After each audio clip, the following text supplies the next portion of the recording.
રાધા શબ્દનું વિવેચન. બ્રહ્મવૈવર્ત પુરાણના શ્રી કૃષ્ણ જન્મખંડમાં કહ્યું છે. રાધા શબ્દના 4 અક્ષર છે. ર વત્તા આ, ધ વત્તા આ. તેમાં ર છે તે અનેક જન્મના પાપને નષ્ટ કરે છે ને સારા નરસા કર્મફળને અટકાવે છે. આ તે ગર્ભવાસ, મૃત્યુ ને રોગોનો નાશ કરે છે. ધ તે આયુષ્યના નુકસાનને અટકાવે છે, રોકે છે. હવે ધ વત્તા આ તે સંસારના બંધનને કાપે છે. આમાં કોઈ સંશય નથી.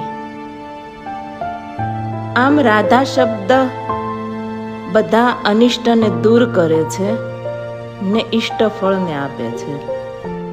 રાધા શબ્દને કોઈ મનુષ્ય શ્રદ્ધાથી સાંભળે, બોલે કે સંભાળે તો તે રાધા શબ્દમાં રહેલા પ્રથમ અક્ષર ર ભગવાનના સ્વરૂપમાં અવિચળ ભક્તિને આપે છે અને ભગવાનના ચરણ કમળમાં દાસપણાની ભાવનાને આપે છે અને આનંદને આપે છે અને બધી સિદ્ધિઓને પણ આપે છે ને સાક્ષાત ભગવાનને પણ મેળવી આપે છે.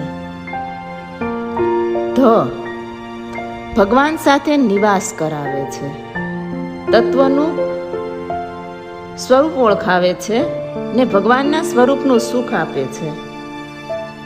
રા આવા શબ્દના ડરથી તો રોગ, શોક, મૃત્યુ ને યમરાજ પણ કંપે છે.